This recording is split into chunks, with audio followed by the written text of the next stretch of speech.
Жашоомду өзгөртөм десең жалгыз кал. Менин жалгыз кала турган жерим бул деңиз.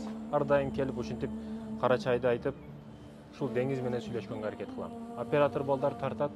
Мени байкасаңыздар көбүнчө суулар, көлдөр ушундай жерлерде көп жүрөм.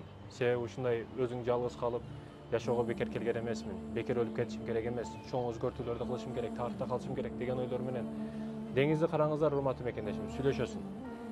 Өзүң каласың, жалгыз каласың. Жалгыз калганды үйрөн. Адам жалгыз калыш керек, урматтуу мекендешим. Чоң иште баштаардан мурда мына жөн эле пайгамбарыбыз саллаллаху алейхи вассаламды карасаңыз, пайгамбарлык милдет түшүүдөн мурда пайгамбарыбыз Хира үңгүрүндө жалгыз калат да.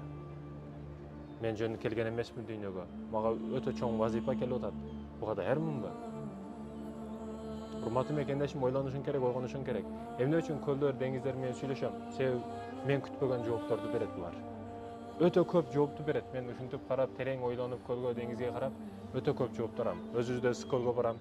Дубайга болсоң да деңиз, айтор каерде болсоң, ошол жерде көлдөр бар, суулар менен сүйлөшкөнгө аракет кыл. Өзүңдүн табият менен кеңеше турган, бул жашыл токой болобу, бул үңкүр болобу айырмасы жок. Өзүң кала турган жер болсун, жалгыз кала турган жериң болсун. Пайгамбарыбыз саллаллаху алейхи вассалам канча кыйынчылык келбесин чыдаган. Кече мен окуяларды айттым. Юнус пайгамбар киттин ичинде, караңгылыктын ичинде дуа кылды. Ла илаха илля анта субханака инни кунту миназ залимин деп. Түрмөдө калгандар, башкада калгандар, больницада калгандар, бул жеңил эле сыноо. Эртең биз кабырга киребиз. Ал жер ошол жер негизги маселени жарата турган жер. Же ал жак же бул жак боло турган жер ошол жер. Ошондуктан бул дүйнөдө эмне проблема келбесин, кайгы келбесин, бул урматтуу мекендешим жакшылыкка. Суу менен сүйлөшкөнгө аракет кыл. Мисалы алма ичет, жүзүм ичет, лимон ичет сууду. Бирок суунун даамы келип калбайт. Алма башка даам берет, жүзүм башка даам берет, нак башка даам берет, башка даамдарды берет. Суунун даамы келип калбайт айтор. Суу ушундай түстүү дагы эмес, жыттуу дагы эмес, башкача бир өзгөчө да. Ошон үчүн көбүрөөк деңиздер, сууларга барганга аракет кылам. Мен күтпөгөн жоопторду берет. Суу эстеп калат. Суу эстеп калат. Көбүнчө жакшылыкка, жамандыкка чыдай албайт.